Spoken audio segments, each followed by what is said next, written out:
अध्यापन। आज समस्या केवल एक ही है, जिसका निर्णय आज की सभा में होगा।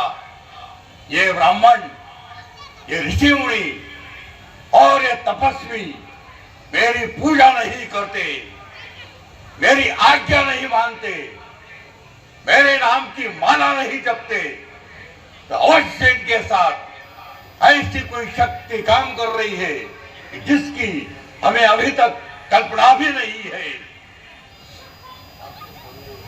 आपके सामने किसी शक्ति का कोई ये असंभव है, कोई शत्रु, सब डरते हैं आपसे। निसंदेह शत्रु मुझसे डरते हैं।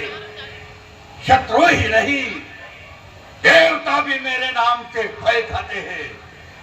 कौन सा सम्राट है रावण जैसा जिससे जग भय खाता हो? ज्ञान, बुद्धि, वैराग्य, राजनीति, राजवैभव, भक्ति और शक्ति में कौन इस संसार में है जो रावण से बराबरी कर सकता है? कौन रावण से भिड़ सकता है? जिस रावण ने 10 बार अपने मस्तकों को काट काट कर यज्ञ में आहुति दी है और महादेव को प्रसन्न किया है। महादेव ने प्रसन्न होकर अभयदान दिया है। घोर तपस्या से ब्रह्मा ने प्रसन्न होकर किसी के हाथों ना मरने का वरदान दिया है। मेरी इन 20 भुजाओं के पराक्रम से सारा ब्रह्मांड कंपित है। उस तपस्वी, महातेजस्वी, प्रकांड पंडित सम्राट रावण को, त्रिलोक विजयी सम्राट रावण को संसार अभी तक पहचान नहीं पाया। ये ब्राह्मण, ये ऋषि मुनि और ये तपस्वी मेरी पूजा नहीं करते, मेरी आज्ञा नहीं मानते, मेरे नाम की माला नहीं जपते, तो इनसे कर लाना आवश्यक है। यदि जो कर ना दे उसे पंडित बनाकर मेरी राज्यसभा में जीवित उपस्थित किया जाए, मैं स्वयं उसे प्राण दंड दूंगा। रावण, ये घोर पाप है, ये अन्याय है। ये अन्याय की राह छोड़ दे। वे ब्राह्मण आपका सम्मान करते हैं,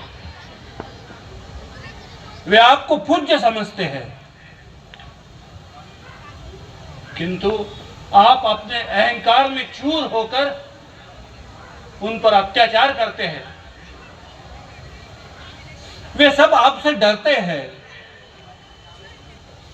किंतु आपसे द्वेष नहीं करते।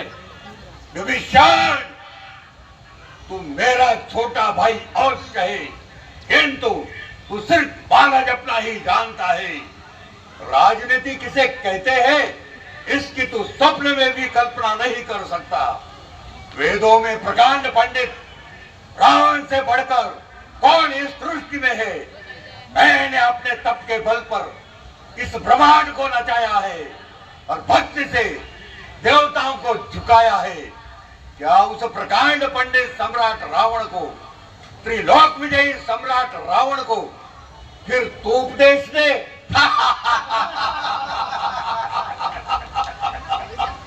आश्चर्य है विभीषण, आश्चर्य है। महाराज, दुआई हो। सैनिक, क्या बात है? निर्भय होकर कहो। देव, हमारा दुर्भाग्य, पंचवटी में खर और दूषण मारे गए। क्या? और उन्हें मारने वाले अयोध्या के राम और लक्ष्मण। खर और दूषण, मेरे समान वीर योद्धा राम और लक्ष्मण के हाथों मारे गए।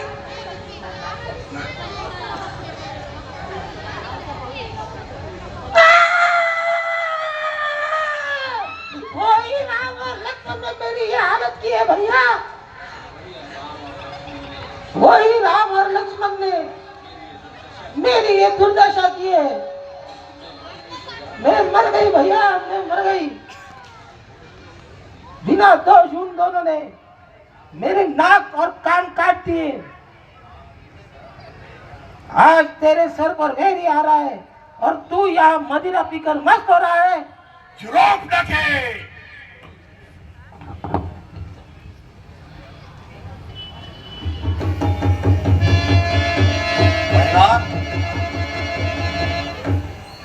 यदि नाक न रही तेरी तो उनके भी नाक न रखूंगा मैं। तेरी नाक काटने के बदले दंड राम को दूंगा मैं। नारी की नाक उड़ाने में रहती है नाक नहीं ऊंची, अबला पर शस्त्र उठाने से रहती है धाक नहीं ऊंची। जो काटे नाक तेरी तो जीवित रहे जमाने में, कट जाए भुजाए विसो धिक्कार है शस्त्र उठाने में। बहना जाओ, महल में जाकर विश्राम करो। मैं दंडक बन जाता हूँ। तेरे अपमान का बदला उन तपस्वियों से चुकाता हूँ। जाओ बहना जाओ, महल में जाकर विश्राम करो। और हाँ भैया, उनके साथ एक नारी है। नारी? ऐसी नारी जिसे देख करोड़ों देव भी लज्जित हो जाए। उसका नाम सीता है। सीता? तब तो तेरे अपमान का अति शीघ्र ही बदला लिया जाएगा। जाओ बहना जाओ, महल में जाकर विश्राम करो। सभा सदो, सभा विसर्जित की जाती है। मुझे एकांत चाहिए, एकांतवास चाहिए।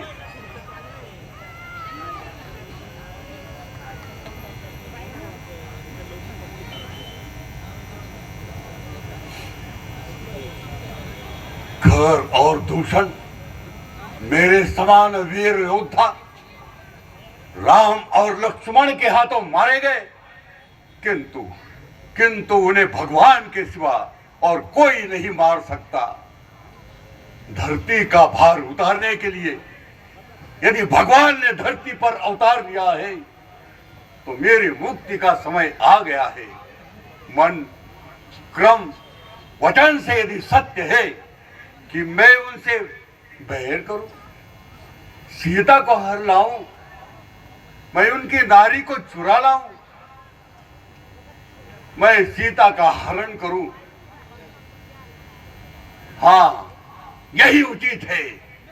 सीता का हरण करना यही उचित है। सीते ले संभल, रावण तुझे पहचान गया। धनुष्य यज्ञ का बदला लूंगा, मैं तेरा हरण करूंगा। संभल सीते संभल, मैं आ रहा हूं। हर हर महादेव।